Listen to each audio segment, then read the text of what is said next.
berhati-hatilah apabila ada tawaran pekerjaan di luar negeri, apalagi tidak resmi, apalagi iming-imingnya too good to be true. Targetnya mencari korban-korban di Indonesia. Kebayang nggak orang Indonesia bayar mahal kerja di luar negeri ke Kamboja, kerjanya adalah nipu orang Indonesia sendiri untuk investasi bodong ini. Oh ya, yang jadi anehnya bagi saya adalah orang yang menghubungkan pekerjaan ini adalah orang Indonesia. Kebayang nggak? Mereka nggak akan sampai ke Kamboja kalau tidak difasilitasi atau diajak atau dicaloin atau dijerumuskan oleh orang-orang Indonesia sendiri. Jahat banget kan? Assalamualaikum, jumpa lagi di channel YouTube Rosi Meilani. Salam dari Inggris. Sekarang di Inggris ini jam 5 lewat sambil nunggu jemputan suami pulang kerja. Ada satu hal yang ingin saya sampaikan di video kali ini, tapi ini nggak proper pakai HP, kemudian pegel juga, nggak bawa tripod, jadi kalau goyang-goyang terus nggak landscape ya, portrait, karena kalau landscape pegangnya pegel. Anyway, buat pemirsa channel YouTube Rosi Meilani, di video sebelum ini saya udah cerita tentang pekerjaan di perkebunan di Inggris. Untuk lebih jelasnya kalian nanti bisa tonton ya videonya. Nah, untuk video kali ini saya mau memberikan informasi, dan lagi-lagi ini bukan kata orang tapi ada korbannya. Saya udah kontak korbannya, juga keluarga korbannya, tapi untuk kali ini adalah tindak penipuan, human trafficking kurang lebih, ke Kamboja. Seperti iming-iming para calo lainnya, akhirnya sampai di satu titik memutuskan untuk ambil kesempatan itu bekerja di Kamboja. Nah, adapun yang mereferensinya adalah temannya sendiri. Kerjanya gampang kok katanya, jadi marketing atau IT atau komputer atau bagian customer service, kurang lebihnya begitu. Itu kata orang yang memberikan referensi. Akhirnya berangkatlah, diinapkan di hotel, kemudian wah kayaknya asik gitu ya. Oke, tekan kontrak katanya. Kamu mau kontrak berapa bulan? 6 bulan atau setahun? Terus ponakan itu bilang, tante saya ngambil yang 1 tahun karena kerjaannya sepertinya akan mengasihkan gitu ya. Akhirnya sesudah tekan kontrak, dia bersama teman-temannya dibawa ke sebuah tempat 7 jam perjalanan kurang lebih.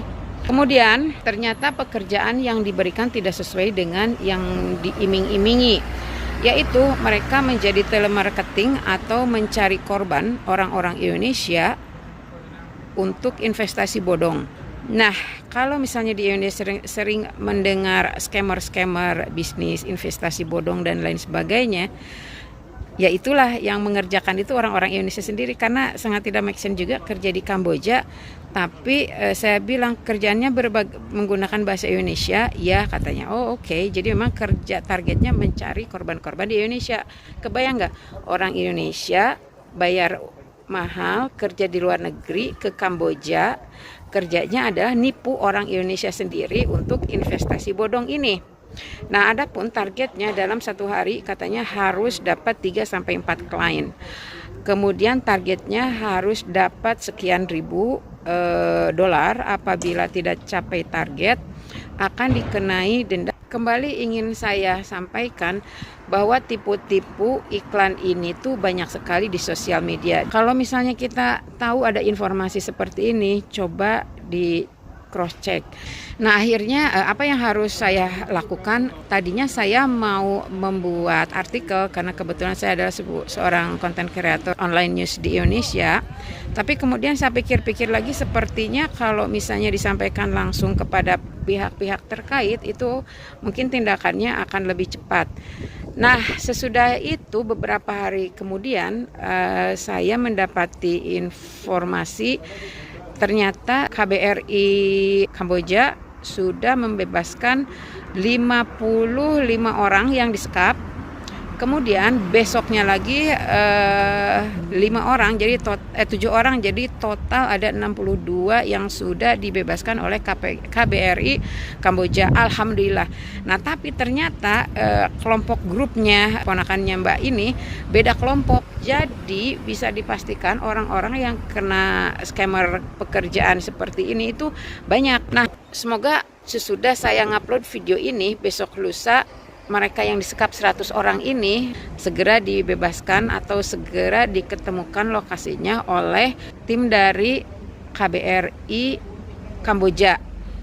Ini masih proses, ya mudah-mudahan besok lusa ada good news. Jadi dalam video ini intinya yang ingin saya sampaikan adalah berhati-hatilah apabila ada tawaran pekerjaan di luar negeri, apalagi tidak resmi, apalagi iming-imingnya too good to be true. Jadi segala sesuatu sekarang gampang kok di cross check, ini penipuan, ini bener apa enggak gitu ya.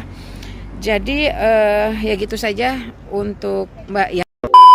Saya nggak bisa nyebutin namanya juga. Terima kasih udah mengontak saya sehingga saya juga bisa kontak beberapa orang yang terkait dalam hal ini sehingga terkoneksi dengan orang-orang KBRI. Terima kasih kepada bapak-bapak, Mbak, Mas yang kemarin-kemarin membantu saya untuk mengkoneksikan dengan orang-orang KBRI dan lain sebagainya. Jadi gitu saja ya, kalau misalnya nanti teman-temannya sudah dibebaskan dari penyekapannya, nanti saya update lagi videonya, saya ajak ngobrol kalau dia nggak keberatan ya. Intinya gitu aja lah, stay safe ya buat teman-teman kalau misalnya ada tawaran pekerjaan di luar negeri, karena iming-iming yang too good to be true itu biasanya suka too good to be true ya, yang realistis aja lah gitu ya sekarang mah. Gitu ya teman-teman. Jadi kalau misalnya ada informasi tentang pekerjaan di luar negeri harus hati-hati karena tindak penipuan ada di mana-mana. Oh ya, yang jadi anehnya bagi saya adalah orang yang menghubungkan pekerjaan ini adalah orang Indonesia. Kebayang nggak?